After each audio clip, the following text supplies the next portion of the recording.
Hello movie lovers, আশা করি সবাই বেশ ভালো আছেন। এখন পর্যন্ত হাইস্ট ক্যাটাগরির যতগুলো সিরিজ এক্সপ্লেন করেছি, যেমন মানি হাইস্ট, লুপিন সহ সবগুলোতে আপনাদের ব্যাপক সাড়া পেয়েছি। আর তাই আজকে নতুন আরেকটি চুরির সিরিজ নিয়ে হাজির হলাম। এটি এমন একটি সিরিজ যেখানে দীর্ঘ 7 বছর ধরে তিলে তিলে একটি চুরির প্ল্যান বানানো হয়। তবে এই চুরির পেছনে কি শুধুই লোভ লালসা রয়েছে, নাকি আরো কোনো কারণ আছে? তাছাড়া শেষ পর্যন্ত চুরিটি সফল হবে কিনা, চলুন সেসব দেখে নেই 2023 সালের নেটফ্লিক্স সিরিজ ক্যালাইডোস্কোপ থেকে।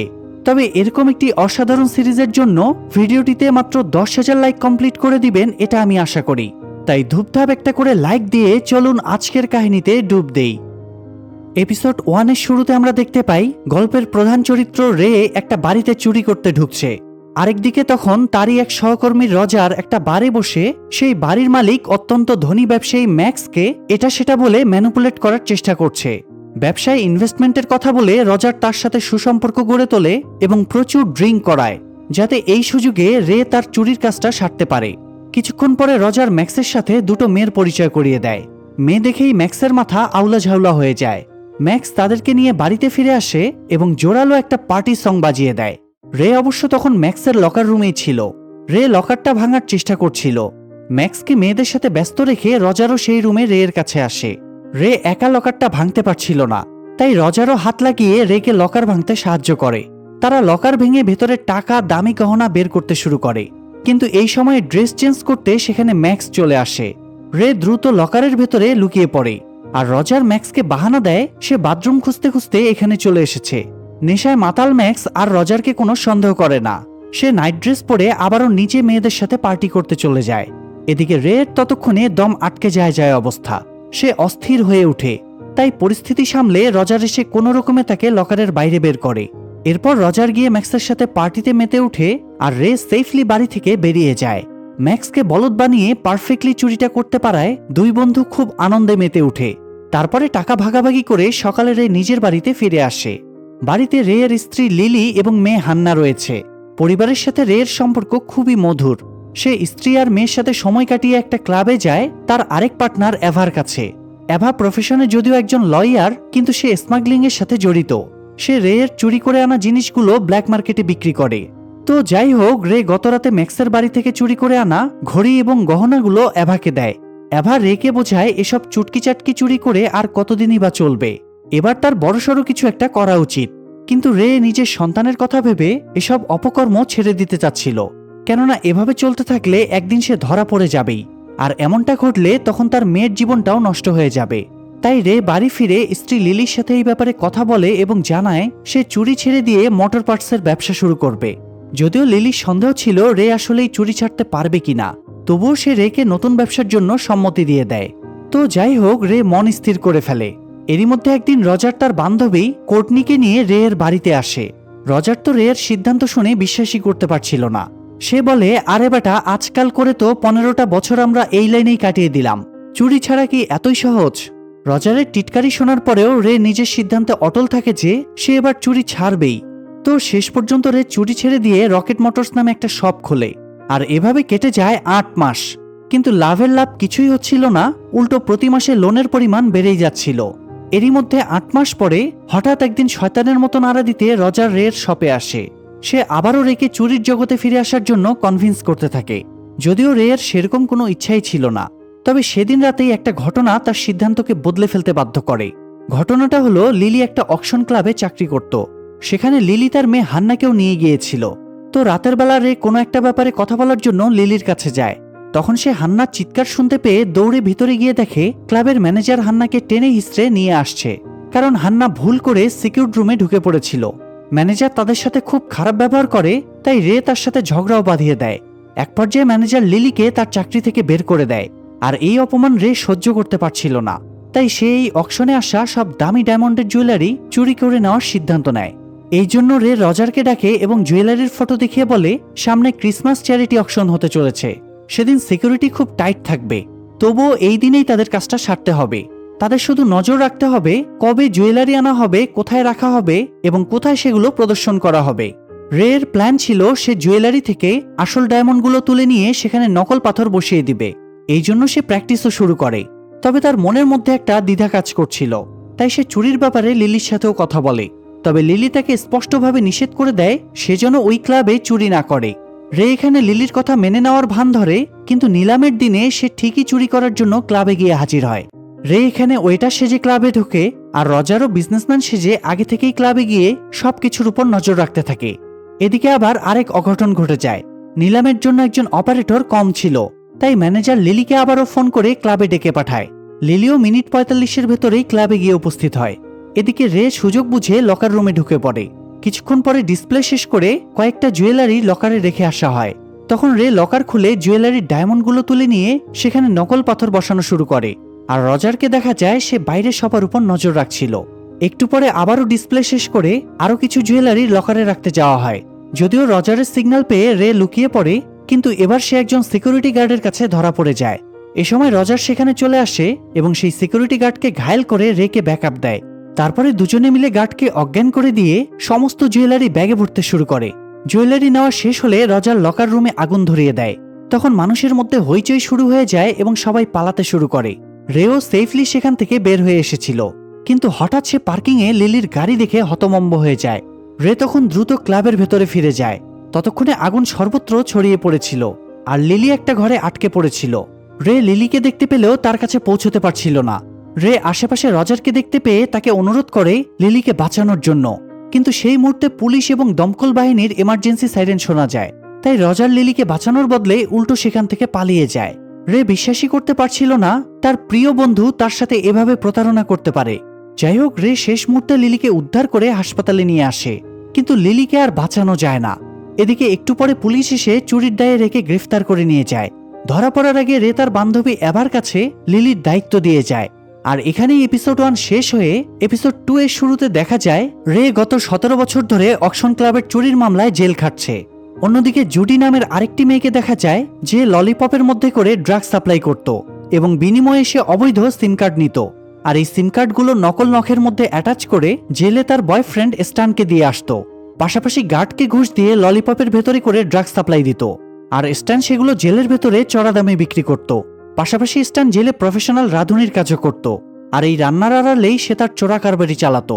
যাই হোক, স্টানের এই কাজকর্ম অনেকদিন ধরেই পিকারুটস গ্যাং নজরে রাখছিল। তারা স্টানের লাভের ভাগ চাইছিল, কিন্তু স্টান লাভের ভাগ না দেওয়ায় সেই গ্যাং লিডার কিচেনে এসে একটা রুটি বানানোর বেলন দিয়ে মেরে স্টানের কপাল আর গাল ফাটিয়ে দেয়। এ সময় সেখানে রে চলে আসে। রে এর সাথে স্টানের ভালো সম্পর্ক ছিল এবং তারা রুমমেটও ছিল, মানে চোরে চোরে মাস্তুতো ভাই যাকে বলে আর কি। রেকে আবার জেলের অন্য আসামিরা একটু ভয় পেত, তাই রেকে দেখে গ্যাং লিডার সেখান থেকে চলে যায়। এতে রের প্রতি স্টানের আরো বেশি কৃতজ্ঞতা জন্মায়। যাই হোক, রে যেহেতু আগে থেকেই মেকানিক্যাল কাজটা জানতো, তাই সে জেলে গাড়ির মেকানিকের কাজ করত। কিন্তু কিছুদিন ধরে সে খেয়াল করছিল কাজের সময় তার হাত কাঁপছে। এমনকি সেদিন রাতে রে কাঁপতে কাঁপতে বিছানা থেকে পড়েই যায়। তাই রেকে চেক আপের জন্য দ্রুত জেলের হাসপাতালে নিয়ে যাওয়া হয়। ডাক্তার ওয়াগনার চেক আপ করে জানায় রের এমন একটা রোগ হয়েছে যেই রোগে আক্রান্ত হলে একটা পর্যায়ে মানুষ পুরোপুরি প্যারালাইজড হয়ে যায়। এসব জানার পরে রের মনে হয় কি করলাম জীবনে, 17 বছর ধরে শুধু জেলই খাচ্ছি, কিন্তু আর না, এবার আমাকে এখান থেকে বের হতেই হবে। রে তাই স্ট্যানকে বলে তাকে জেল থেকে পালাতে সাহায্য করার জন্যে, কিন্তু স্ট্যান বলে তার সাজা শেষ হতে আর মাত্র 6 মাস বাকি। এই সময়ে রেকে সাহায্য করতে গিয়ে সে নিজের বিপদ ডেকে আনতে পারবে না। তো এরপরে দেখা যায় সেদিন জুডি আবারও স্ট্যানের সাথে জেলে দেখা করতে আসে। তবে আজকে জুডির সাথে বব নামের একজন স্মাগলার ছিল। জুডি আর ববের হাবভাব স্ট্যানের মোটেও ভালো লাগে না। সে ধারণা করে আর কিছুদিন জেলে থাকলে জুডি নিশ্চয়ই তার হাত থেকে ফসকে যাবে, তাই সে রেকে সাহায্য করতে রাজি হয়ে যায়। বিনিময়ে রেও তাকে সাহায্য করবে। তো দুজনে মিলে একটা পারফেক্ট প্ল্যান বানিয়ে ফেলে। প্রথমে স্ট্যান ডাক্তার ওয়াগনারের গাড়ির কাঁচ ভেঙে দেয়। এরপরে রে চেক আপে যাওয়ার ছলে ডাক্তারকে বলে তিনি যেন গাড়িটা গ্যারেজে পাঠিয়ে দেন। রে সেটা ভালো করে সারিয়ে রাখবে। যদিও গাড়ি ঠিক করার আড়ালে রের অন্য প্ল্যান ছিল। সে গাড়ির ডিকির ভেতরে একটা সিক্রেট চেম্বার তৈরি করে, যাতে তার ভেতরে ঢুকে সে পালাতে পারে। যাই হোক, এরপরে আসে সেই কাঙ্ক্ষিত দিনটি। প্ল্যান অনুসারে স্ট্যান রান্নার সময়ে খাবারের ভেতরে ম্যাজিক মাশরুম মিশিয়ে দেয়। অন্যদিকে যাতে এই খাবার খেতে না হয়, তাই রে ডাক্তার ওয়াগনারের কাছে চেক আপে চলে যায়। এ সময় স্ট্যান জেলের সব কয়েদিকে ম্যাজিক মাশরুম মেশানো খাবার খাইয়ে দেয়। তখনই শুরু হয় আসল ম্যাজিক। খাবার খাওয়া সব কয়েদি কেমন অদ্ভুত আচরণ করতে শুরু করে। সবাই বিষাক্ত মাশরুমের প্রভাবে পাগলামি শুরু করে। সবাই যখন হাম পাগল নেহি হ্যায় ভাইয়া হামারা দেমাগ খারাপ হ্যায় এই গানের তালে নাচানাচি করছিল, স্ট্যান তখন নিজেই নিজের হাত কেটে ফেলে। যাতে সেও হাসপাতালে চেক আপ করতে যেতে পারে। তো স্ট্যানও রেয়ের কাছে হাসপাতালে চলে আসে। ততক্ষণে জেলের গার্ড এবং মেডিকেল স্টাফদের কাছে কয়েদিদের পাগলামির রিপোর্ট চলে যায়, তাই তারা হাসপাতাল রেখে জেলে ছুটে যায়। আর রেও ফাঁকা পেয়ে সেই সুযোগে নিজের হাতকড়া খুলে সোজা দৌড়ে ডাক্তার ওয়াগনারের গাড়ির ডিকির ভেতরে ঢুকে পড়ে। একটু পরে ডাক্তার ওয়াগনার গাড়ি নিয়ে বের হয়। গেটে গার্ড গাড়ির ডিকি খুলে চেক করে, কিন্তু রেকে তারা দেখতে পায় না, কারণ রে ততক্ষণে সেই সিক্রেট চেম্বারের ভেতর ঢুকে গিয়েছিল। কিছুক্ষণ পরে ডাক্তার তার বাড়িতে নেমে গেলে রেও গাড়ির পেছনের সিট কেটে সেখান থেকে বেরিয়ে আসে। তারপরে গাড়ি নিয়ে সেখান থেকে পালিয়ে যায়। যাই হোক, রে পালানোর পরে সোজা তার বন্ধু এভার বাড়িতে গিয়ে উপস্থিত হয়। এভার সাথে টুকটাক কথা হবার পরে রে তার মেয়ে হান্নার সাথে দেখা করার কথা জানায়। এভা পরামর্শ দেয় হান্নার সাথে রেয়ের দেখা না করাই ভালো, কারণ হান্না এখন নতুন করে নিজের জীবন সাজিয়ে নিয়েছে। এমনকি সে তার বাবার নামের পদবি বাদ দিয়ে এখন হান্না কিম পরিচয়ে হাইটেক সিকিউরিটিতে চাকরি করে। কিন্তু সব শুনেও রে এভার নিষেধ অমান্য করে সোজা হান্নার সামনে গিয়ে উপস্থিত হয়। হান্না বাবাকে সেই ছোটবেলায় শেষবারের মতো দেখেছিল। দীর্ঘ 17 বছর পরে বাবাকে দেখে সে বেশ হকচকিয়ে যায়। বাবার প্রতি হান্নার অনেক আক্রোশ ছিল, কারণ বাবার জন্যই তো তার মাকে মরতে হয়েছিল। তবুও রে মেয়েকে কনভিন্স করে তার সাথে কথা বলতে একটা জায়গায় বসে। কিন্তু রের ইমোশনাল কথাবার্তা হান্নার ভালো লাগছিল না, কারণ ছোটবেলায় একবার হান্না রের সাথে জেলে দেখা করতে গেলে রে তার সাথে তখন দেখা করেনি, তাই হান্না সেই অভিমানে সেখান থেকে চলে যায়। তবে রে হান্নাকে ফলো করতে করতে হান্নার অফিসে ঢুকে পড়ে, আর তখন সে হান্নাকে তার পুরনো বন্ধু রজারের সাথে দেখতে পায়। এ হলো সেই রজার যে রের সাথে প্রতারণা করেছিল, যার জন্য রের স্ত্রী মারা গিয়েছিল। এমনকি তার জন্যই তো রে এত বছর ধরে জেল খাটছে। আর সেই রজারের সাথেই নিজের মেয়েকে দেখে রে হতভম্ব হয়ে যায়। তবে পরে সে জানতে পারে রজার এখন অনেক বড় একটা সিকিউরিটি কোম্পানি খুলেছে, আর হান্না মূলত সেখানেই চাকরি করে। অন্যদিকে তখন দেখা যায় রেয়ের মিসিং কেসের দায়িত্ব পেয়েছে আব্বাসি নামের একজন FBI এজেন্ট। আব্বাসি এভার কাছে গিয়ে জিজ্ঞাসাবাদ করে, কারণ এভা পার্সোনালি রেয়ের লয়ার ছিল। কিন্তু চতুর এভা আব্বাসিকে ভূগোল বুঝিয়ে দেয় যে সে কিছুই জানে না, তবে হতে পারে পিকারুটস গ্যাংয়ের ভয়েই রে জেল থেকে পালিয়েছে। এমনটা বুঝিয়ে এভা ব্যাপারটা কাটিয়ে দেয়। এরপরে দেখা যায় আব্বাসি একটা আগুন লাগা গাড়ির সামনে গিয়ে পৌঁছেছে। এটি মূলত ডাক্তার ওয়াগনারের গাড়ি, যেটা নিয়ে রে পালিয়েছিল। রে এভাকে দিয়ে গাড়িতে একটা বেওয়ারিশ লাশের ব্যবস্থাও করেছিল। এরপরে তারা গাড়িতে আগুন লাগিয়ে দেয়, যাতে করে মনে হয় রে পালাতে গিয়ে অ্যাক্সিডেন্টে গাড়িতে আগুন লেগে পুড়ে মারা গিয়েছে। এরপরে এভা লিও নামে রেয়ের নতুন আইডি কার্ড, পাসপোর্ট আর ড্রাইভিং লাইসেন্স বানিয়ে দেয়। তো নতুন জীবন পাওয়ার পরে রেয়ের একমাত্র উদ্দেশ্য হয়ে দাঁড়ায় রজারের উপরে প্রতিশোধ নেওয়া এবং হান্নাকে তার কাছ থেকে সরিয়ে আনা। কিন্তু হান্না তো রেয়ের সাথে কথাই বলবে না, তাই রে চিঠি লিখে হান্নাকে তার সমস্ত না বলা কথাগুলো জানিয়ে দেয় এবং তাকে কনভিন্স করার চেষ্টা করে। আর এখানেই মূলত এপিসোড 2 শেষ হয়ে যায়। এপিসোড 3 এর শুরুতে রেকে দেখা যায় জেল থেকে পালিয়ে আসার পরে নতুন পরিচয়ে সে প্রায় 6.5 বছর কাটিয়ে দিয়েছে। অন্যদিকে হান্নাকে দেখা যায় সে তার বস রজারের স্পাই হয়ে কাজ করছিল। হান্না অন্য আরেকটি কোম্পানির সিকিউরিটি অফিসার কেটের সাথে ভাব জমায়। তারপরে তাকে একটা বই গিফট করে। কেট বইটা নিয়ে তার অফিসে যায়। সেই বইয়ের ভেতরে আবার স্পাই ক্যামেরা লাগানো ছিল, আর সেই ক্যামেরার মাধ্যমে হান্নার সব পাসওয়ার্ড জেনে যায়। তারপরে সে সিস্টেম হ্যাক করে ভল্ট রুমে যায় এবং প্রায় $2 মিলিয়ন সোনার বার চুরি করে নিয়ে আসে। তো সেই চুরি হওয়া সোনাগুলো রজার সেই সিকিউরিটি কোম্পানির মালিকের কাছেই আবার নিয়ে যায়। এরপরে বলে, আপনার কোম্পানির ভল্ট যথেষ্ট সিকিউর না, তাই আপনাদের সব মূল্যবান জিনিসপত্র আমাদের SLS ভল্টে রাখুন। এটি পৃথিবীর সবচেয়ে সুরক্ষিত ভল্ট। এই বলে সে লোকটিকে কনভিন্স করে চলে যায়। এদিকে রেকে তখন দেখা যায় সে রজারের SLS ভল্টে চুরি করার জন্য টিম গোছানোর প্ল্যান করছিল। প্রথমেই সে নিজের টিমে স্ট্যানকে জয়েন করানোর কথা ভাবে, যদিও স্ট্যান এখন চুরি চামারি ছেড়ে দিয়েছে, আর জুডিও তার লাইফে এখন নেই। জুডি ববের সাথে নতুন জীবন শুরু করেছে, তাই সবকিছু ছেড়ে দিয়ে স্ট্যান এখন একটা কনফিকশনারি চালায়। রে একদিন স্ট্যানের দোকানে গিয়ে হাজির হয়। স্ট্যান রেকে দেখেই বুঝতে পারে সে কোনো খারাপ মতলব নিয়ে এসেছে, তাই সে রেকে স্পষ্ট না করে দেয়। কিন্তু যখন সে জানতে পারে রে $7 বিলিয়ন বা $700 কোটি ভল্ট লুট করার প্ল্যান করছে, তখনই স্ট্যানের মাথা ঘুরে যায় আর সে রের প্ল্যানে যোগ দিয়ে ফেলে। রে স্ট্যানকে SLS ভল্টের সিকিউরিটির ব্যাপারে টুকটাক তথ্য দিচ্ছিল। এই যেমন ভল্টের নিচে স্টিল আর কনক্রিট দিয়ে ঢালাই করা, তাই তারা চাইলেও নিচ থেকে ড্রিল করে সেখানে ঢুকতে পারবে না। ভল্টের 3টে দরজা রয়েছে, সেগুলোও খুব শক্তিশালী কবাল্টের তৈরি। এমনকি ভল্টের মেইন দরজায় ঢোকার আগে আরও একটা দরজা আছে, সেটাতে আবার বায়োমেট্রিক সেন্সর বসানো। তাছাড়া সেখানকার গার্ডরাও মিলিটারি ট্রেনিং প্রাপ্ত। কিন্তু এত কিছু জেনেও তবুও তারা সেখানে চুরি করার রিস্কটা নেবে, কারণ সেখানে পৃথিবীর অন্যতম 3 জন ধনী মানুষ, যাদেরকে একসঙ্গে দ্য ট্রিপলেট বলা হয়, তাদের আনরেজিস্টার্ড $700 কোটি বন্ড আসতে চলেছে। আর এসব বন্ডের কোনো সরকারি নথিপত্র নেই, তাই এই বন্ডগুলো যদি রেরা চুরি করে তাহলে তাদেরকে আইনি কোনো জটিলতায় পড়তে হবে না। পাশাপাশি এগুলো বিক্রি করে ইজিলি তারা $700 কোটি হাতিয়ে নিতে পারবে। তাই বড় কিছু পাওয়ার জন্য বড় রিস্ক নিতে তারা প্রস্তুত হয়ে যায়। তবে এই চুরির জন্য তাদের আরও কিছু লোকের প্রয়োজন। তাই তারা এবার জুডি আর ববের সাথে যোগাযোগ করে। জুডি আর বব এখনও একসাথেই থাকে, পাশাপাশি ছোটখাটো কিছু চুরি চামারি করে দিন কাটায়। এত বড় চুরির অ্যামাউন্ট শুনে তারাও রাজি হয়ে যায়। এরপরে রে এভার সাথে দেখা করে তাকেও নিজের প্ল্যানের ব্যাপারে জানায়। এভা তখন নিশ্চয়তা দেয় সে সিকিউরিটি সামলাবে। এভা এখানে রেকে তার সিক্রেট একটা চেম্বারে নিয়ে যায়, যেখানে দেখা যায় এভা অনেকগুলো গান সংগ্রহ করে রেখেছে। যাই হোক, টিমের সর্বশেষ মেম্বার হিসেবে তারা রে এর পরিচিত একজন গ্যারেজ মেকানিককে জয়েন করায়, যার নাম হলো রয়। গ্যারেজ মেকানিক হলো গাড়ির ব্যাপারে তার অগাধ জ্ঞান আছে। যাই হোক, অবশেষে তাদের টিম কমপ্লিট হয়ে যায়। কিন্তু এসএলএস ভল্টে চুরির প্রস্তুতির জন্য তাদের অনেক টাকার প্রয়োজন ছিল। তাই তারা এই টাকার জন্য একটা ছোট্ট চুরির প্ল্যান করে। তারা একটা ডায়মন্ড শপে একদম দিনে দুপুরে চুরি করবে বলে সিদ্ধান্ত নেয়। যদিও সেখানে প্রায় 400 সিসি ক্যামেরা আর আন্ডারকভার গার্ড ছিল, তবুও তারা সেসব ফাঁকি দিতে একটা দারুণ প্ল্যান বানায়। প্রথমে তারা সবাই ছদ্মবেশে শপের আশেপাশে অপেক্ষা করতে থাকে। এরপরে জুডি হাঁটার ছলে সেখানে যত ডাস্টবিন আছে সবগুলো ডাস্টবিনে টিয়ার শেল ফেলে আসে। একটু পরেই টিয়ার শেল ব্লাস্ট করলে পুরো এলাকা ধোঁয়ায় ছেয়ে যায়। ফলে ক্যামেরা আর গার্ড কেউই তাদের আর দেখতে পায় না।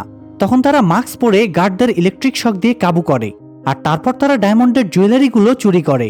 চুরি শেষে রে সবাইকে নির্দেশ দেয় এখনই পালানোর জন্য। কিন্তু ববের একটা ডায়মন্ডের ব্রেসলেটের উপর লোভ জন্মায়, তাই সে নির্দেশ অমান্য করে ব্রেসলেটটা চুরির চেষ্টা করে। তখনই একজন গার্ড এসে ববের হাতে গুলি চালিয়ে দেয়। যদিও শেষ মুহূর্তে জুডি এসে গার্ডদের গুলি করে ববকে বাঁচিয়ে নিয়ে পালাতে সক্ষম হয়। অন্যদিকে হান্না এবং আরও 2 জন স্টাফকে রজারের অফিসে দেখা যায়। রজারের সিনিয়র স্টাফ এন্ড্রু পেনড্রাইভ সহ হাতে নাতে ধরা পড়েছে। অভিযোগ এসেছে এন্ড্রু এই পেনড্রাইভের মাধ্যমে ইনফরমেশন চুরি করে বাইরে সাপ্লাই করে। যদিও এটা মূলত হান্নারই প্ল্যান ছিল।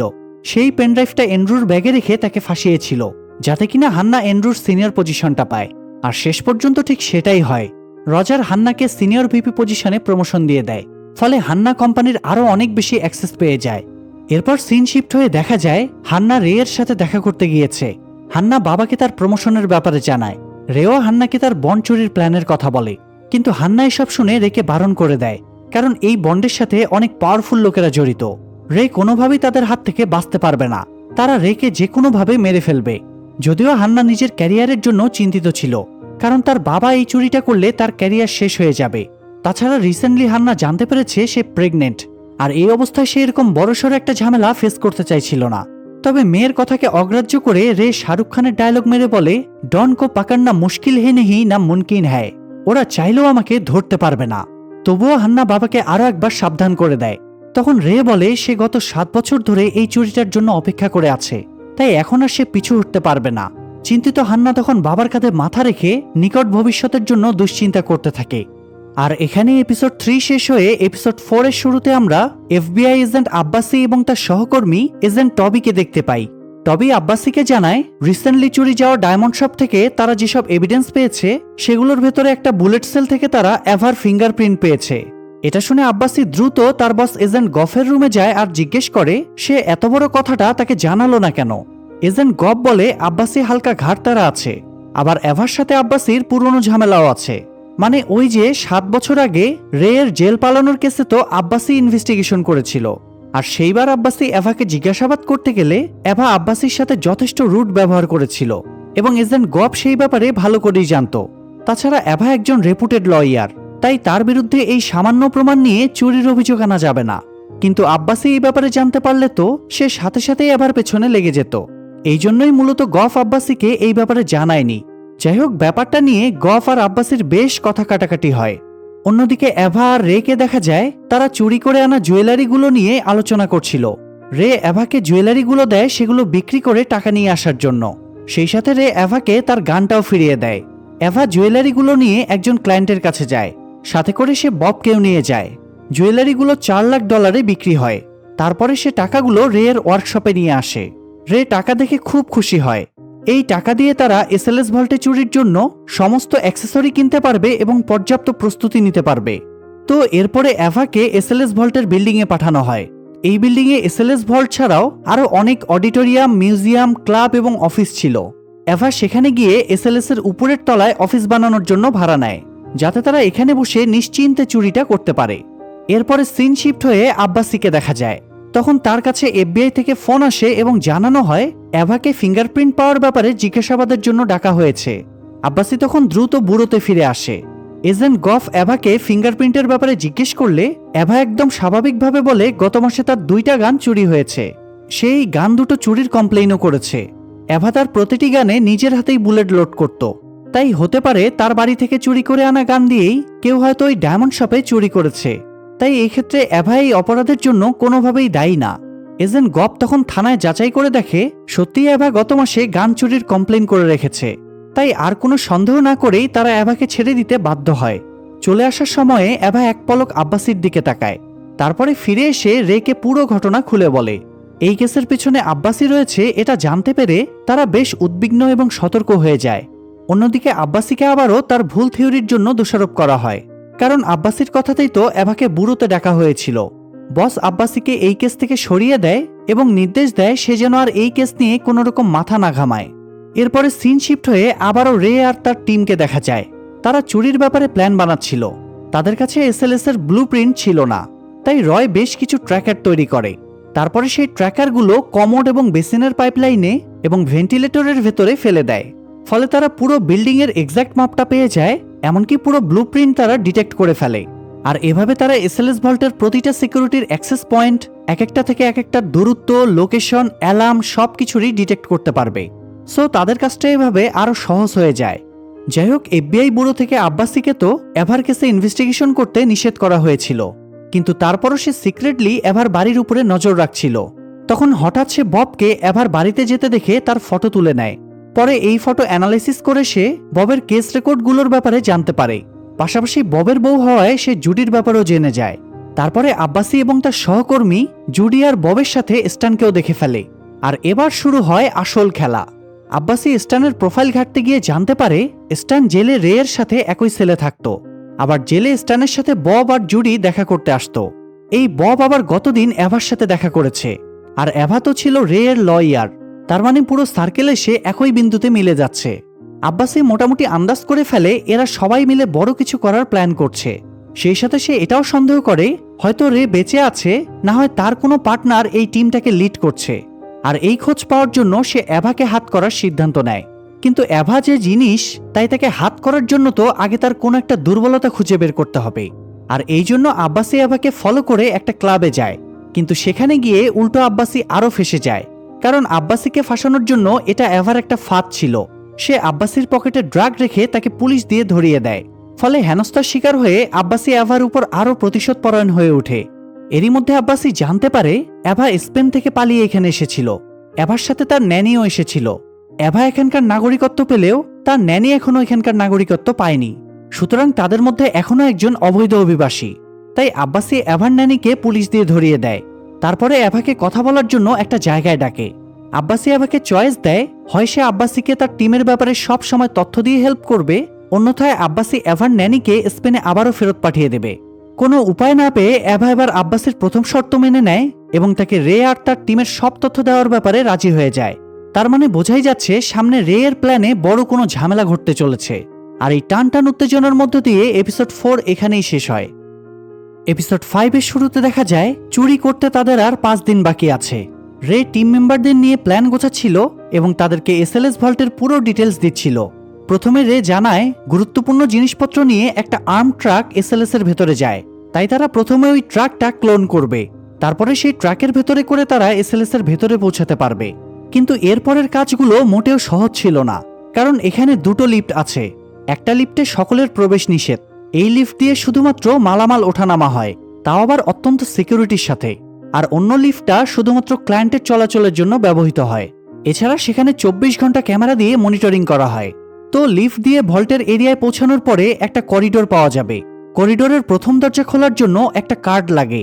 কার্ড ইউজ করে করিডোরে ঢোকার পর সেখানে থাকা বায়োমেট্রিক সেন্সরগুলো রজারের হাঁটার স্টাইলকে ডিটেক্ট করে। তাই রজার বাদে অন্য কেউ যদি সেখানে ঢোকে তাহলেই অ্যালার্ম বেজে উঠবে আর সে গার্ডদের হাতে ধরা পড়ে যাবে। এরপর করিডোর পার হলে মেইন সিকিউরিটি সিস্টেম পাওয়া যাবে। সেখানে একটা স্ক্যানারে রজারের ফেস ডিটেক্ট করবে, একটাতে ফিঙ্গারপ্রিন্ট ডিটেক্ট করবে এবং আরেকটাতে কোড বসাতে হবে। আর এই কোডটা বসালে সিস্টেমের টেম্পারেচার মনিটর বন্ধ হবে। কিন্তু সমস্যা হলো রজার প্রত্যেকবার এই কোডটা চেঞ্জ করে, ফলে সে ছাড়া আর কেউই এই কোডটার ব্যাপারে জানতে পারে না। আর এই জন্যই রজারের এসএলএস ভল্ট পুরো দুনিয়ার সবচেয়ে সিকিউরড ভল্ট। কিন্তু এরপরও রে এর একটা বিকল্প উপায় তৈরি করে রেখেছে। যেহেতু হান্না এসএলএস এর সিকিউরিটির দায়িত্বে আছে, তাই সে হান্নাকে দিয়ে সিকিউরিটি সিস্টেমে একটা বাগ সৃষ্টি করে রেখেছে, যার মাধ্যমে কিছু সময়ের জন্য তারা টেম্পারেচার সেন্সর বন্ধ করে রাখতে পারবে। আর এই পর্যন্ত যদি তারা তাদের কাজ কোনোভাবে সম্পন্ন করতে পারে, তাহলেই তারা ভল্টে পৌঁছাতে পারবে। আর তখন তারা সেই আর্ম ট্রাকে সমস্ত বন্ড চুরি করে বেরিয়ে আসতে পারবে। তো যাই হোক, এদিকে দেখা যায় দ্য ট্রিপলেট গ্রুপের একজন রজারের এসএলএস ভল্টের সিকিউরিটি চেক করার জন্য এসেছে। এখানকার সিকিউরিটি দেখে সে তাদের বন্ড এখানে রাখতে রাজি হয়। পাশাপাশি সে তাদের একটা পার্টিতে রজারকে ইনভাইট করে।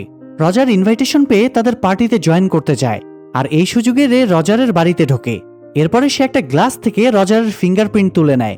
তারপরে রজারের আই লেন্সে কোনো একটা কেমিক্যাল দিয়ে সেফলি চলে আসে। অন্যদিকে দ্য ট্রিপলেট গ্রুপ রজারের সাথে প্রাইভেটলি মিটিং করে। তারা জানায় সরকার তাদের উপরে সব সময় নজর রাখছে, তাদের প্রতিটা ট্রানজ্যাকশন খতিয়ে দেখছে। তাই তাদের পক্ষে বেশি দিন এই $700 কোটি অবৈধ বন্ড লুকিয়ে রাখা সম্ভব না। এজন্য তারা রজারকে দায়িত্ব দেয় এই বন্ডগুলোকে যেভাবেই হোক সে যেন টাকায় কনভার্ট করার ব্যবস্থা করে। কিন্তু রজার এত বড় রিস্ক নিতে চাইছিল না, কারণ রাতারাতি এত বড় অ্যামাউন্টকে অর্থে কনভার্ট করা প্রায় অসম্ভব। তবুও তারা রজারকে প্রেসার দিতে থাকে এই কাজটা করে দেওয়ার জন্য। তাই উপায় না পেয়ে রজারও তাদের অর্ডার মেনে নেয়। বাড়ি ফিরে রজার আরেকটা ধাক্কা খায়। আননোন নাম্বার থেকে কেউ একজন তাকে ফোন দিয়ে বলে, তোমার কোনো কিছুই সিকিউর না, না তোমার ফ্যামিলি, না তোমার আইডেন্টিটি, আর না তোমার মূল্যবান ভল্ট। এই ফোন কল পাওয়ার পরে রজারের মাথা ঘুরে যায়। সে আবারও তার সকল সিকিউরিটি সিস্টেমকে চেক করে দেখে এবং জানতে পারে টেম্পারেচার সিস্টেমে কিছু বাগ রয়েছে। রজার তাই দ্রুত সিস্টেম আপডেট করার নির্দেশ দেয়। ততক্ষণে আবার রজার আরেক সমস্যায় পড়ে। রে যেহেতু তার আই লেন্সে কোনো একটা কেমিক্যাল মিশিয়ে দিয়েছিল, তাই সে লেন্স ইউজ করায় তার চোখে জ্বালা করতে শুরু করে এবং চোখ দিয়ে পানি পড়তে থাকে। তাই রজার তখন একজন আই স্পেশালিস্টের কাছে যায়। আর এই আই স্পেশালিস্ট হলো স্ট্যান। সে চোখের ডাক্তার সেজে রজারের ফেসকে ডিটেক্ট করে নেয়, যাতে করে তারা ভল্ট পর্যন্ত পৌঁছতে পারে। কিন্তু এত কিছু করার পরেও তাদের প্ল্যান ব্যর্থ হয়ে যায়, কারণ টেম্পারেচার সিস্টেমের বাগ ঠিক হয়ে যাওয়ায় তারা ভল্ট রুমে এখন আর পৌঁছতে পারবে না। দীর্ঘ 7 বছর ধরে বানানো প্ল্যান ব্যর্থ হয়ে যাবে, এটা রে মেনে নিতে পারছিল না। সে ক্ষোভে রজারকে খুন করতে চলে যায়। কিন্তু শেষ মুহূর্তে তার মাথায় একটা নতুন প্ল্যান আসে, তাই সে রজারকে না মেরেই ফিরে আসে। জুডির বাবা একজন বিখ্যাত কেমিস্ট ছিল, আর বাবার এই গুণটা জুডিও পেয়েছিল। তাই সে যে কোনো ধরনের বোম তৈরিতে এক্সপার্ট ছিল। রে জুডিকে দিয়ে একটা বোম বানায়। তারা প্ল্যান করে নিউ ইয়র্ক শহরে একটা ঘূর্ণিঝড় হতে চলেছে, তো এই ঝড়টাকে তারা কাজে লাগাবে।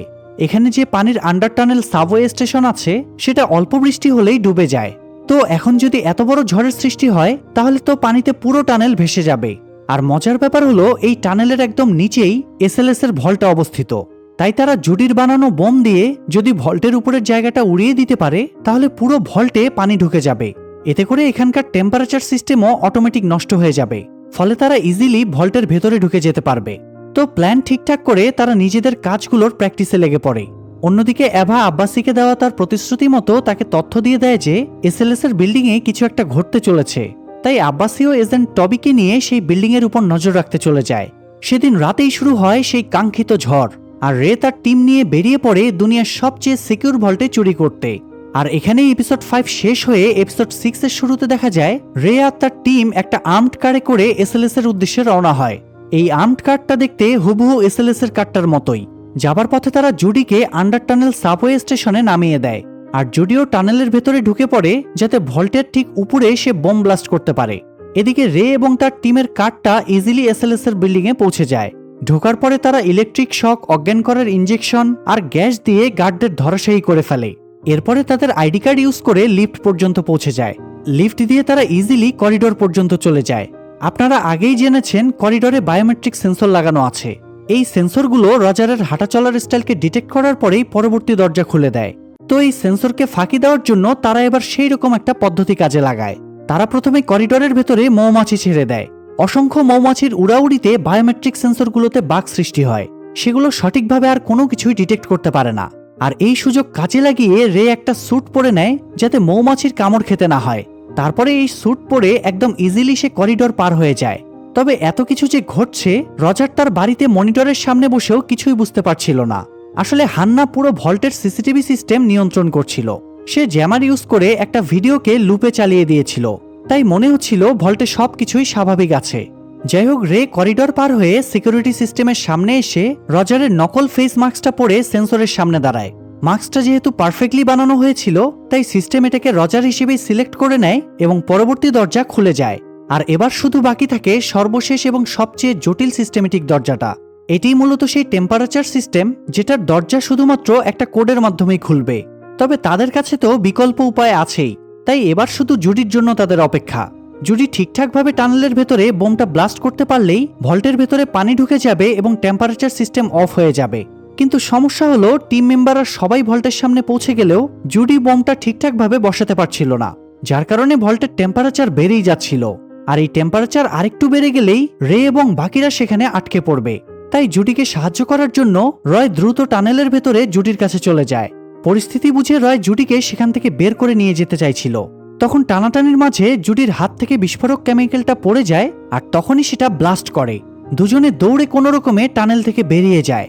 ততক্ষণে টানেল পানিতে ভরে যায় এবং ফাটল দিয়ে ভল্টের ভেতরে পানি ঢুকতে শুরু করে, ফলে তারা আরামসে ভল্টের ভেতরে ঢুকে যায়। এদিকে টেম্পারেচার সিস্টেম অফ হয়ে যাওয়ায় রজার সেটার নোটিফিকেশন পেয়ে একটু চিন্তিত হয়ে যায়। সে সাথে সাথে হান্নাকে কানেক্ট করে এই ব্যাপারে ইনফর্ম করে। হান্না রজারকে বোঝায় এটা সামান্য সফটওয়্যার ইস্যু, দ্রুতই সে এটাকে ঠিক করে ফেলবে।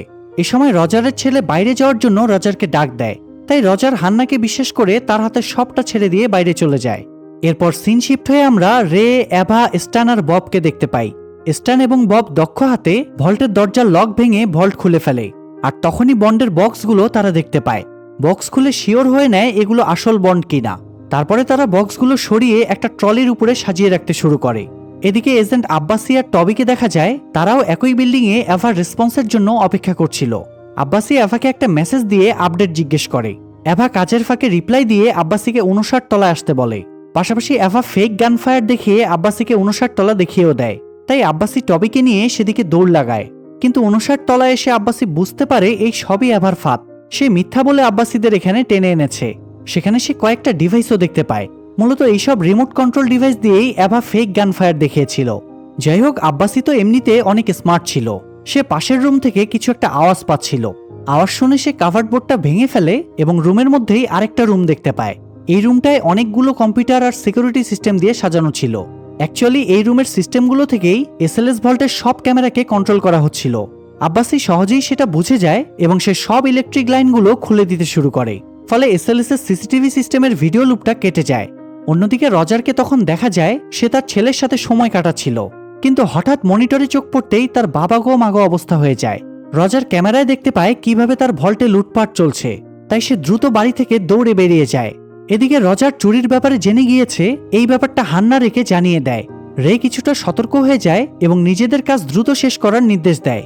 এদিকে জুডিকে দেখা যায় সে বন্ডের বক্সগুলো চেক করে নেয় বন্ড ঠিকঠাক আছে কিনা। তারপরে সে বক্সগুলো লিফটে তুলে রয়ের উদ্দেশ্যে পাঠিয়ে দেয়।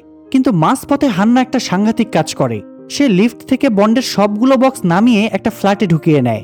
তারপরে নকল বন্ডের বক্সের উপরে আসল বন্ডের কয়েকটা পেপার সাজিয়ে দেয়, যাতে কেউ বুঝতে না পারে এগুলো নকল বন্ড। তারপরে হান্না সেই নকল বন্ডের বক্সগুলো আবার লিফটে তুলে দেয়। আর এসব কিছু না জানা রয় সেই নকল বন্ডগুলোই কালেক্ট করে ট্র্যাকে তুলে নেয়। এদিকে রে, এভা, স্ট্যান আর ববকে দেখা যায় তারা রজারের শেষ একটা ভল্ট খোলার চেষ্টা করছিল। কিন্তু এই সময়ে বব তার মোবাইলে কানেক্ট থাকা সিসি ক্যামেরায় দেখতে পায় আব্বাসি আর টবি দৌড়ে বিল্ডিংয়ে ঢুকছে। এটা দেখে সে ভল্ট খোলা বাদ দিয়ে পালিয়ে যায়। তাই রে স্ট্যানকে নিয়েই লাস্ট ভল্টটা খুলে ফেলে। কিন্তু ভল্ট খুলতেই তাদের হাসি হাতে পরিণত হয়ে যায়, কারণ সেই ভল্টের মধ্যে আবার আরও একটা ভল্ট আছে। তারা ভেবে পায় না রজার আবার এখানে কি গুপ্তধন লুকিয়ে রেখেছে। লোভে পড়ে তারা এই ভল্টটাও খুলতে যাবে, ঠিক সেই সময় বব একটা চাল চালে। সে নিচে গিয়ে ভল্ট রুমের সিকিউরিটি অ্যালার্মটা বাজিয়ে দেয়, যাতে রে, স্ট্যান আর এভা ভল্ট রুমেই আটকে যায়। আর এই সুযোগে বব যাতে বন্ডগুলো নিয়ে পালিয়ে যেতে পারে। যদিও কিনা ঠিক সময়ের মধ্যেই রে এবং বাকিরা ভল্ট রুম থেকে পালিয়ে আসতে পেরেছিল। ববও ততক্ষণে জুডিকে নিয়ে রয়ের কাছে পৌঁছে যায়। তারপরে সে রয়কে মারতে শুরু করে। এক পর্যায়ে রয় ববকে গুলি চালাতে গেলে জুডি রয়কে গুলি করে মেরেই ফেলে। অন্যদিকে রে, স্ট্যান আর এভা বাইরে বেরোচ্ছিল, তখন রে হঠাৎ থেমে যায়। সে স্ট্যান আর এভাকে বাইরে বেরিয়ে যেতে বলে নিজে আবারও ভল্ট রুমের দিকে চলে যায়। স্ট্যান রে এর নির্দেশ মেনে বাইরে এসে দেখে বব আর জুডি মিলে রয়ের লাশটা লুকিয়ে ফেলছে। এই দৃশ্য দেখে তার আর বুঝতে বাকি থাকে না যে বব তাদের সাথে বেইমানি করেছে। বব সাথে সাথে স্ট্যানের উপরেও গুলি চালাতে শুরু করে। এ সময় জুডির আবার পুরনো প্রেম জেগে ওঠে। সে স্ট্যানকে বাঁচাতে একটা রড দিয়ে ববকে পেছন থেকে আঘাত করে। এরপরে রডটা দিয়ে ববের গলায় ফাঁস দিয়ে তাকে মেরে ফেলার চেষ্টা করে। এক পর্যায়ে ববের দেহটা নিস্তেজ হয়ে গেলে জুডি সেখানেই বডিটা ফেলে রেখে সরে যায়। একই সময় বাইরে বেরিয়ে এভা দেখতে পায় সেখানে কেউ নেই, শুধু বন্ড ভর্তি ট্রাকটা পড়ে আছে। তবে সেও তো জানতো না এগুলো নকল বন্ড। এভা তাই দ্রুত ট্রাকে উঠে সেগুলো নিয়ে পালানোর চেষ্টা করে। তখন হঠাৎ সেখানে আব্বাসি আর টবি এসে রাস্তা আটকে দাঁড়ায়। আব্বাসি এখানে এভার উপরে গুলিও চালায়, তবে এভা তাদের পাত্তা না দিয়ে ট্রাক নিয়ে সেখান থেকে পালিয়ে যায়। এদিকে ববের দেহটা রাস্তাতেই পড়েছিল। এভা চাইলেই ট্রাকটা তার বডির উপর দিয়ে চালিয়ে দিতে পারত, কিন্তু লাস্ট মুহূর্তে সে এটা না করে পাশ কেটে সাই করে বেরিয়ে যায়। ঠিক তখনই আবার ববের জ্ঞান ফিরে আসে। ববের গলায় রক্ত জমাট বেঁধে গিয়েছিল, তাই ঠিকমতো শ্বাস নিতে পারছিল না। তাই বব পকেট থেকে একটা কলম বের করে সেটা গলার ভিতর ঢুকিয়ে দেয়। এতে জমাট রক্ত বের হয়ে আসে এবং বব শ্বাস ফিরে পায়। যাই হোক, এদিকে রে আবারও ফিরে গিয়ে রজারের অফিস রুমে ঢুকে। তারপরে রজারের ফেক ফিঙ্গারপ্রিন্ট দিয়ে তার লকার খুলে ভল্টের চাবিটা বের করে। এরপরে রে আবারও ভল্টের দিকে এগিয়ে যাচ্ছিল, তখন রজারের একজন লোক আসে এবং রে এর দিকে গান পয়েন্ট করে। ঠিক সেই মুহূর্তে হান্না এসে পেছন থেকে লোকটাকে মেরে সেন্সলেস করে ফেলে। হান্নাকে দেখে রে একটু বিচলিত হয়, কারণ হান্নার এখানে থাকাটা তাদের প্ল্যানের অংশ ছিল না। মূলত রে নিজের মেয়েকে কোনো বিপদের মধ্যে রাখতে চাইছিল না। হান্না এখানে কি করছে রে জিজ্ঞেস করলে হান্না বলে সে তাদের প্ল্যানটা চেঞ্জ করেছে। মূলত হান্নাও চায়নি তার বাবার সাথে দুনিয়ার এত এত পাওয়ারফুল লোকের সাথে শত্রুতা তৈরি হোক, তাই বাবাকে বাঁচাতেই হান্না সব বন্ড চুরি করে নিয়েছে। হান্না জানায় সেই বন্ডগুলো দ্য ট্রিপলেটের কাছে পৌঁছে দেবে। শুধু তাই না, এই অবৈধ বন্ডগুলো বৈধ করে তাদেরকে টাকায় কনভার্ট করবে। এক্ষেত্রে ট্রিপলেটের আরেকটা লাভ হবে, সেটা হলো তারা এই বন্ডগুলো চুরি হয়ে গিয়েছে এই অজুহাত দেখিয়ে ইন্স্যুরেন্সের টাকাও হাতিয়ে নিতে পারবে। আর এসবের কারণে তারা হয়তো আজকে রে এবং তার টিমের অপরাধকে ক্ষমা করে দেবে, তাদের হয়তো আর কোনো ক্ষতি করবে না। তবে হান্না চাইলে তো রেকে চুরির আগে এই চুরি করা থেকে আটকাতে পারত, কিন্তু সে এটা করেনি, কারণ বাবার মতো সেও রজারের উপর প্রতিশোধ নিতে চাইছিল। আর এজন্যই মূলত সে পরিচয় গোপন করে এত বছর ধরে রজারের কোম্পানিতে চাকরি করছিল। আর এভাবেই রজারকে পথে বসিয়ে সে নিজের এবং বাবার প্রতিশোধ সম্পন্ন করে। যাই হোক, নিজের কথাগুলো বলে হান্না সেখান থেকে বেরিয়ে যায়, আর রে আবেগে কিছুক্ষণ কান্নাকাটি করে। তারপরে সে আবারও রজারের ভল্টে ফিরে যায়। সে রজারের দ্বিতীয় ভল্টে একটা নেকলেস রেখে বেরিয়ে আসে। মূলত 24 বছর আগে রজার আর রে মিলে অকশন ক্লাবে যেসব জুয়েলারি চুরি করেছিল, এই নেকলেসটা সেই জুয়েলারিগুলোরই একটা ছিল। আর রে এই নেকলেসটা এখানে রেখে রজারকে বোঝাতে চাইছিল, দেখ বেটা, বাপেরও বাপ থাকে। আর এই টান টান সাসপেন্সের মধ্য দিয়েই এপিসোড 6 এখানেই শেষ হয়ে যায়। এপিসোড 7 এর শুরুতে দেখা যায় এসএলএস ভল্ট থেকে পালিয়ে আসার পরে রে আর জুডির মাঝে তর্কাতর্কি শুরু হয়ে গিয়েছে। পরিস্থিতি স্বাভাবিক না হওয়া পর্যন্ত রে জুডিকে সেফ প্লেসে পালিয়ে যাওয়ার জন্য বলে, কিন্তু জুডি বলে সে বন্ড না নিয়ে কোথাও যাবে না। সেই সাথে সে রেকে জিজ্ঞেস করে বন্ডগুলো কোথায়।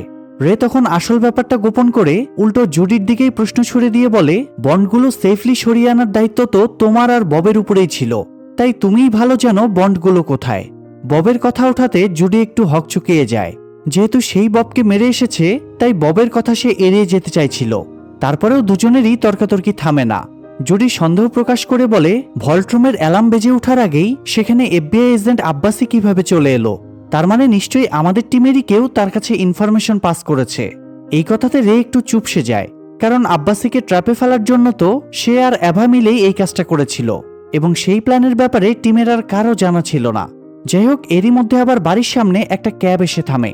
দুজনেই বেশ ভয় পেয়ে যায় ধরাটরা পড়ে গেল কিনা এই ভেবে। রে গান নিয়ে রেডি হয়ে যায়, কিন্তু একটু পরে দরজার বাইরে স্ট্যান ডাকতে শুরু করলে দুজনেই হাঁপ ছেড়ে বাঁচে। রে দরজা খুলে দিলে স্ট্যান ভেতরে এসে জুডিকে দেখে একটু আপসেট হয়। সে জুডিকে জিজ্ঞেস করে বব কোথায়। আসলে জুডি যখন স্ট্যানকে বাঁচাতে ববকে মারছিল, তখন স্ট্যান সেটা দেখেনি, কারণ সে ববের ভয়ে আগেই পালিয়ে কোথাও একটা লুকিয়ে পড়েছিল। যাই হোক, জুডি বলে সে জানে না বব কোথায়। তখন স্ট্যান আবার জিজ্ঞেস করে, তাহলে বলো রয় কোথায়? জুডি কোনো উত্তর দিতে পারে না, তাই কথা ঘোরানোর জন্য বলে দেয় রে এর কাছে বন্ডগুলো নেই। এটা শুনে স্ট্যানের মাথাও এলোমেলো হয়ে যায়। যে জিনিসের জন্য এত রিস্ক নিল, এত কিছু করলো, সেই জিনিসগুলোর হদিসই নেই। এটা শুনে মাথা আউলা ঝাউলা হওয়া একবারে স্বাভাবিক। তো স্ট্যানও জুডির মতো চিৎকার চেঁচামেচি শুরু করলে রে তাকে সাজেশন দেয় এখান থেকে পালিয়ে যাওয়ার জন্য। এই জায়গাটা তাদের জন্য সেফ না। আসলে রে তো চাইছিল এরা যেন কেউ জানতে না পারে বন্ডগুলো হান্না সরিয়ে নিয়েছে, এই জন্য রে সবাইকে এখান থেকে সরিয়ে দিতে চাইছিল। এদিকে রজারকে দেখা যায় সে ভল্টে এসে একদম টালমাটাল হয়ে যায়। এরকম কখনো ঘটতে পারে এটা সে কল্পনাও করেনি। নিজের অপরাধ লুকাতে হান্নাও রজারের সাথে সাথে সেখানে চলে আসে, আর এমন ভান ধরে যেন সে কিছুই জানে না। সে রজারের চেয়ে আরো বেশি বিস্মিত হওয়ার অ্যাক্টিং করে। রজার হান্নাকে সবগুলো সিসিটিভি ফুটেজ চেক করতে এবং ফরেনসিক টিমকে খবর দিতে নির্দেশ দেয়। হান্না ফুটেজ চেক করে জানায় গত 6 ঘন্টার কোনো ফুটেজ তাদের ড্রাইভে নেই। এরই মধ্যে আবার সেখানে এজেন্ট আব্বাসি টবিকে নিয়ে হাজির হয়। তবে এফবিআই এর কাছে রজার এখনই চুরির ব্যাপারটা প্রকাশ করতে চাইছিল না। তাই প্রথমে হান্না গিয়ে আব্বাসির সাথে কথা বলে। আব্বাসি জিজ্ঞেস করে খবর পেয়েছি এখানে নাকি চুরি হয়েছে। হান্না কোনো কিছু না বোঝার ভান করে বলে, চুরি? কিসের চুরি? চুরি শব্দটাই তো আমি প্রথমবার শুনছি। আব্বাসি তখন হান্নার ন্যাকামি দেখে বেশ বিরক্ত হয় এবং জিজ্ঞেস করে চুরি যদি নাই হয়ে থাকে তাহলে এই ভোরবেলা সে এখানে কি করছে। আব্বাসি হান্নাকে প্রায় ধরেই ফেলেছিল। এ সময় বাধ্য হয়ে রজার বেরিয়ে আসে। তারপরে সে আব্বাসিকে কনভিন্স করার চেষ্টা করে এখানে কিছুই ঘটেনি।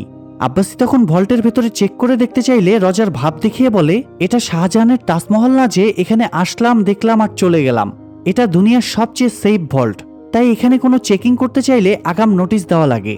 সো এই কথার উপরে আব্বাসির আর কিছুই করার থাকে না। এই জন্য সে বাধ্য হয়ে আবারও ফিরে যায়। এর কিছুক্ষণ পরে ভল্টে ফরেনসিক টিম চলে আসে। কথায় আছে সব অপরাধী কিছু না কিছু ভুল করেই। এক্ষেত্রে রে আর তার টিমের চুরি যতই পারফেক্ট হোক না কেন তারা একটা সূক্ষ্ম ভুল করে ফেলে। ভুলটা হলো ভল্ট থেকে পালানোর সময়ে স্ট্যান তার চশমাটা সেখানেই ফেলে যায়। রজার চশমাটা দেখার পরেই তার সেই আই স্পেশালিস্ট ডাক্তারের কথা মনে পড়ে আর সে শিওর হয়ে যায় তাকে কিভাবে ফাঁসানো হয়েছে। অন্যদিকে রজারের ভল্ট চেক করতে না পারলেও আব্বাসি তখনও হাল ছাড়ে না। সে বুড়োতে ফিরে গিয়ে রজারের সমস্ত ডিটেলস হাতড়াতে শুরু করে এবং এক পর্যায়ে সে রজার এবং রে এর পুরনো একটা ফটো খুঁজে পায়। এটা দেখে আব্বাসি এবার শিওর হয়ে যায় পুরো ব্যাপারটার সাথে রে জড়িত আছে। আব্বাসির মুখে তাই এবার হাসি ফুটে ওঠে। এদিকে রজার স্ট্যানের উপর প্রতিশোধ পরায়ণ হয়ে ওঠে। স্ট্যান যেদিন নকল ডাক্তার সেজে এসেছিল, রজার সেদিনকার সিসিটিভি ফুটেজ চেক করে স্ট্যানের গাড়ির নাম্বার জানতে পারে। রজার তাই স্ট্যানের ঠিকানায় কার্লোস নামের একজন কিলারকে পাঠিয়ে দেয়। কার্লোস স্ট্যানের খোঁজে গিয়ে স্ট্যানকে না পেয়ে তার মা এবং বাড়িওয়ালাকে মেরে ফেলে। এরপর বাড়িওয়ালার ফোন নিয়ে স্ট্যানের নাম্বার ট্র্যাক করে তাকে খুঁজতে বেরিয়ে পড়ে। অন্যদিকে রে, স্ট্যান আর জুডিকে দেখা যায় তারা তখনও তর্ক বিতর্ক করছিল। এ সময় সেখানে ট্রাক নিয়ে এভা ফিরে আসে। এসএলএস এর সামনে থেকে পালানোর সময়ে আব্বাসি এভার উপরে গুলি চালিয়েছিল, তাই সে গুলি খেয়ে একটু আহত ছিল। তো যাই হোক, তারা এই মুহূর্তে বন্ড ভর্তি ট্রাক পেয়ে খুব খুশি হয়ে যায়। স্ট্যান আর জুডি খুব উৎসাহের সাথে বন্ডের বাক্সগুলো নামাতে শুরু করে। তবে হঠাৎ একটা বক্স স্ট্যানের হাত থেকে পড়ে যায় আর তারা দেখতে পায় প্রতিটি বক্সের শুধু প্রথম বন্ডটা আসল, বাকিগুলো জাস্ট রঙিন কাগজ। এটা দেখে তাদের মধ্যে ভুল বুঝাবুঝি তৈরি হয়। স্ট্যান আর জুডি ভাবে রে আর এভা মিলে তাদের ঠকিয়েছে, তাই তারা তাদের দুজনের দিকে গান পয়েন্ট করে। রে আর এভা তখন তাদের দিকে পাল্টা গান পয়েন্ট করে। এ সময় আবার কার্লোসও দলবল নিয়ে স্ট্যানকে ট্র্যাক করে সেখানে চলে আসে এবং গুলি চালাতে শুরু করে। কিছুক্ষণ ফায়ারিং চলার পরে একজন স্ট্যানকে ধরে ফেলে, তাই এভা আর জুডি বাধ্য হয়ে আত্মসমর্পণ করে। কার্লোস বন্ডগুলো চেক করে দেখে সবগুলোই নকল। তখন সে তাদের ওয়ার্নিং দেয় আসল বন্ড ফিরিয়ে না দিলে সে সবাইকে মেরে ফেলবে। তখন জুডি কার্লোসকে পাশের একটা ঘরে নিয়ে গিয়ে একটা আলমারি খুলতে বলে। আলমারির ভেতর মূলত রে লুকিয়েছিল। কার্লোস আলমারি খুলতেই রে তাদের উপর গুলি চালায়। তারপরে তারা কার্লোস আর তার লোকজনকে মেরে সেখান থেকে বেরিয়ে যায়। এদিকে আব্বাসিকে দেখা যায় সে এবার ওয়ারেন্ট নিয়ে আবারও এসএলএস অফিসে ফিরে আসে। সে রজারকে ওয়ারেন্ট দেখিয়ে তার ভল্ট চেক করতে চায়, তাই এবার রজার আব্বাসিকে ভল্ট দেখাতে নিয়ে যায়। ভল্ট চেক করা শেষ হলে আব্বাসি রজারকে তার প্রাইভেট ভল্টটা খুলতে বলে। প্রাইভেট ভল্টটা খুলতেই রজার হতভম্ব হয়ে যায়, কারণ 24 বছর আগে অকশন ক্লাব থেকে চুরি করা নেকলেসটা তাদের সামনে জ্বলজ্বল করে ওঠে। আর এই নেকলেসের জের ধরে আব্বাসি রজারকে গ্রেফতার করে নেয়। সেই সাথে এপিসোড 7 এখানেই শেষ হয়ে এপিসোড 8 অর্থাৎ লাস্ট এপিসোডের শুরুতে দেখা যায় বব এখন মোটামুটি সুস্থ হয়ে গিয়েছে। সে এখনও জুডির প্রতারণা এবং তাকে হত্যার ট্রমা ভুলতে পারেনি। সেই সাথে সে পুরো টিমের উপরেই প্রতিশোধ নিতে চাইছিল। এই জন্য বব জেলে রজারের সাথে দেখা করতে যায়। জুডি রড দিয়ে ববের গলায় ফাঁস দেওয়ায় ববের ভোকাল কোড নষ্ট হয়ে গিয়েছিল, তাই সে এখন আর কথা বলতে পারে না। তাই কথোপকথন চালানোর জন্য বব মোবাইলের টাইপিং ভয়েস রিকগনিশন ইউজ করত। যাই হোক, এইভাবে বব রজারকে জানায় তার ভল্টে যে চুরি হয়েছিল সেটার সাথে ববও জড়িত ছিল। বব রজারকে তার চুরি যাওয়া বন্ডগুলো খুঁজিয়ে এনে দেওয়ার প্রতিশ্রুতি দেয়। বিনিময়ে সে $50,000 চায়। রজার তখন বলে তার তো 20 বছরের সাজা হয়েছে। শুধু তাই না, সে তার স্ত্রী, সন্তান, কোম্পানি সব হারিয়েছে। এখন আর টাকা পয়সা দিয়ে সে কি বা করবে। বব বলে সে আর যাই হোক অন্তত বদলা তো নিতে পারবে। এটা শুনে রজার তখন বলে সে ববকে অনেক টাকা দেবে, তার বিনিময়ে বব যেন রেকে মেরে ফেলে। এই বলে রজার চলে যায়। এদিকে রেকে দেখা যায় সে এখন আত্মগোপনে আছে। গত 6 মাসে তার শরীর এখন আগের থেকে অনেক খারাপ। তার যে একটা রোগ ছিল সেটার কারণে তার শরীর ধীরে ধীরে প্যারালাইজড হয়ে যাচ্ছে। এখন চলাফেরা করতেও তার লাঠি লাগে। অন্যদিকে স্ট্যান এবং জুডিকে দেখা যায় তারা এখন একসাথেই থাকে। চিটারি বাটপারি আর লোক ঠকিয়ে কোনো রকমে তারা নিজেদের খরচ চালায়। তাদের সঞ্চয় বলতেও সব শেষ। ভল্টের চুরি থেকেও তো তারা কোনো টাকা পায়নি। তাই বাধ্য হয়ে জুডি স্ট্যানকে একটা ব্রেসলেট দিয়ে সেটা বিক্রি করে দিতে বলে। এটা মূলত সেই ব্রেসলেটটা যেটা ডায়মন্ড শপ থেকে চুরির সময় ববের হাতে গুলি লেগেছিল, আর ভালোবেসে বব যেটা জুডিকে পরিয়ে দিয়েছিল। এই জন্যই বলে ধর্মের কল বাতাসে নড়ে। যাই হোক, স্ট্যান ব্রেসলেটটা নিয়ে একটা জুয়েলারি শপে বিক্রি করতে যায়, কিন্তু দোকানদার ব্রেসলেটটার ব্যাপারে সার্চ করে জানতে পারে এটা চোরাই মাল। সে এটাও জানতে পারে এই চুরির ইনভেস্টিগেশন অফিসার ছিল আব্বাসি। তাই সে আব্বাসিকে ফোন করে ব্যাপারটা জানিয়ে দেয়। আব্বাসি তখনই টপিকে নিয়ে স্ট্যানকে খুঁজতে বেরিয়ে পড়ে।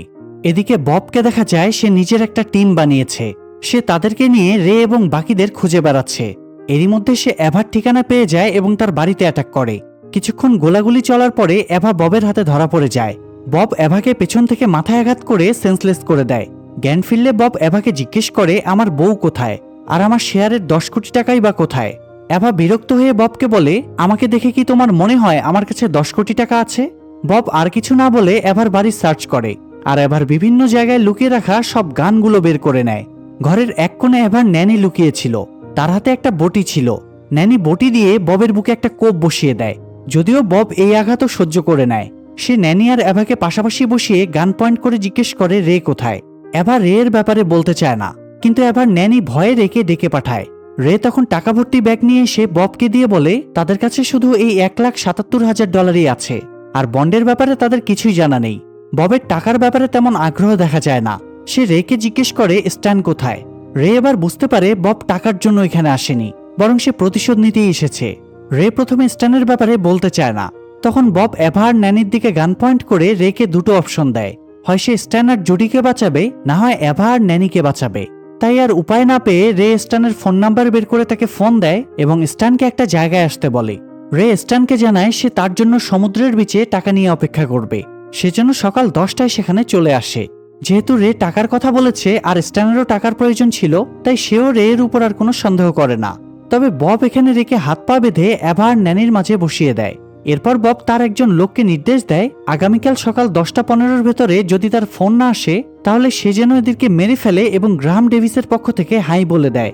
গ্রাহাম ডেভিস নাম শুনে রে আর এভা দুজনেই চমকে ওঠে, কারণ 24 বছর আগে রে আর রজার যখন চুরিচামারি করে বেড়াতো তখন রজারের নাম ছিল গ্রাহাম ডেভিস। তাই রে আর এভা বুঝে যায় রজারই তাদের উপর প্রতিশোধ নেওয়ার চেষ্টা করছে। যাই হোক, স্ট্যান আর জুডি টাকা নেওয়ার জন্য সকাল 10টায় নির্ধারিত জায়গায় চলে আসে, আর একটু পর ববও সেখানে পৌঁছে যায়। তাদের পাশাপাশি স্ট্যানকে ট্র্যাক করে আব্বাসিও টিম নিয়ে সেখানে চলে আসে। আব্বাসি প্রথমেই গান হাতে ববকে দেখতে পায়। সে বুঝে যায় বব প্রতিশোধ নিতে এসেছে, তাই আব্বাসি দৌড়ে আড়াল থেকে বেরিয়ে আসে ববকে সামলাতে। ফলে তাদের মাঝে গোলাগুলি শুরু হয়। একটা গুলি ববের বাহুতে লাগে আর সে মাটিতে লুটিয়ে পড়ে। সাথে সাথে আব্বাসি ববকে গ্রেফতার করে। স্ট্যান অবশ্য এই গোলাগুলির কিছুই জানত না। সে একটা ক্যাফেতে বসে টাকা আসবে এই আনন্দে গপাগপ খাবার খাচ্ছিল। আর জুডি আশেপাশে ঘুরে দেখার সময় হঠাৎ ববের গাড়িটা দেখতে পায়। জুডি গাড়ির ভেতর উকি মেরে দেখে টাকা ভর্তি ব্যাগ পড়ে আছে। সে তখন ব্যাগটা তুলে নিয়ে দ্বিধায় পড়ে যায়। সে একবার স্ট্যানের কথা ভাবে, আরেকবার ব্যাগের দিকে তাকায়। এতগুলো টাকা একসাথে পেয়ে সে সিদ্ধান্তহীনতায় ভুগছিল সে এখন কি করবে। এদিকে এভার বাড়িতে ববের রেখে আসা লোকটা একটু ঘুমিয়ে পড়েছিল, আর এই সুযোগে রে এভার হাতের বাঁধন কেটে দেয়। তারপরে এভা ন্যানিকেও মুক্ত করে দেয়। এভা গান খুঁজতে পাশের রুমে যায় আর ন্যানি একটা জিনিস তুলে লোকটাকে মারতে, কিন্তু তখনই লোকটার ঘুম ভেঙে যায় এবং সে প্রথমে ন্যানিকে গুলি করে মেরে ফেলে। তারপরে এভার সাথে গোলাগুলি হয় তার। এভার পিস্তলের বুলেট শেষ হয়ে যাওয়ায় এক পর্যায়ে লোকটা এভাকেও গুলি করে মেরে ফেলে। এ সময় রে নিজের বাঁধন কেটে লোকটাকে ছুরি দিয়ে ঘায়েল করে এবং তাকেও মেরে ফেলে। এই পুরো জার্নিতে একমাত্র এভাই রে এর সাথে প্রথম থেকে শেষ পর্যন্ত ছিল। তাই এভার মৃত্যুতে রে খুব শোকাহত হয়ে পড়ে। সে এভার মৃতদেহটা কিছুক্ষণ কোলের উপর নিয়ে বসে থাকে। তার ভীষণ একা একা লাগছিল, তাই বাইরে এসে সে তার মেয়ে হান্নাকে ফোন দেয়। রে এভার মৃত্যুর কথা গোপন রেখে মেয়ের সাথে স্বাভাবিকভাবেই কথা বলে। হান্না বাবার সাথে তার বাচ্চার পরিচয় করিয়ে দেয়। হান্না মায়ের নামেই তার মেয়ের নাম রেখেছে লিলি। রে নাতনিকে হ্যালো বলে নিজেদের মধ্যে কথা শেষ করে নেয়। এরপরে রে একদিন জেলে রজারের সাথে দেখা করতে যায়। একসময়ের প্রিয় বন্ধু এবং চরম শত্রু দীর্ঘ 24.5 বছর পরে আবার মুখোমুখি হয়। এতগুলো বছর ধরে তারা কি করলো, কি করতে গিয়ে কি হলো, আর কি কি পেতে গিয়ে কি কি হারালো, এইসব ব্যাপারেই তাদের মধ্যে আলোচনা হয়। রে একটা বেটার লাইফ পাওয়ার আশায় হারিয়েছে নিজের প্রিয় স্ত্রীকে। জীবনের 17টা বছর জেলে কাটাতে হয়েছে। জেল থেকে বের হয়েও প্রতিশোধের নেশায় জীবনের সবটুকু সুখ থেকে বঞ্চিত হয়েছে। একইভাবে রজার চেয়েছিল অনেক টাকা, ক্ষমতা আর সম্মান, কিন্তু সেও সর্বস্ব হারিয়ে এখন নিঃস্ব। দিন শেষে দুজনের প্রাপ্তি শূন্য। যাই হোক, সিন শিফট হয়ে আবার আব্বাসিকে দেখা যায়। সে এখন দ্য ট্রিপলেটের উপরে ইনভেস্টিগেশন করছিল। কোনো একটা ক্লু পেয়ে সে বেরিয়ে পড়ে তথ্য জোগাড় করতে। রাস্তায় হাঁটার সময়ে একজন বৃদ্ধ এসে আব্বাসিকে জিজ্ঞেস করে ট্রেন স্টেশনটা কোথায়। আব্বাসি স্টেশন দেখিয়ে দিলে লোকটা আব্বাসির হাত ধরে ধন্যবাদ জানায়। আর এরপরেই হঠাৎ আব্বাসির মাথা ঘুরে যায় এবং সে রাস্তায় লুটিয়ে পড়ে। হয়তো তার ট্রিপলেটের উপরে ইনভেস্টিগেশন করায় তারাই আব্বাসিকে হত্যা করিয়েছে। যাই হোক, এপিসোডের শেষ দৃশ্যে দেখা যায় রে তার জিনিসপত্র গুছিয়ে কোথাও চলে যাচ্ছিল। তখন একটা টানেলের ভেতরে কেউ একজন রেকে পেছন থেকে গুলি চালিয়ে দেয়। আর এত বড় একটা টুইস্ট রেখে এখানে এই সিরিজের সিজন 1 শেষ হয়ে যায়। তবে শেষটা দেখে মনে হচ্ছে এই সিরিজের সিজন 2ও আসবে। আর সিজন 2 আসলে অবশ্যই সেটা আমরা এক্সপ্লেন করব। আশা করি সিরিজটা আপনাদের কাছে অনেক ভালো লেগেছে, তাই সবাই একটা করে লাইক আর কমেন্ট করে অনুপ্রেরণা দিবেন। আর সামনের সপ্তাহে ঠিক এরকম আরেকটা সিরিজ নিয়ে আসছি, তাই নোটিফিকেশন পাওয়ার জন্য অবশ্যই সাবস্ক্রাইব করে রাখুন। সবাই ভালো থাকবেন, সুস্থ থাকবেন। আল্লাহ হাফেজ।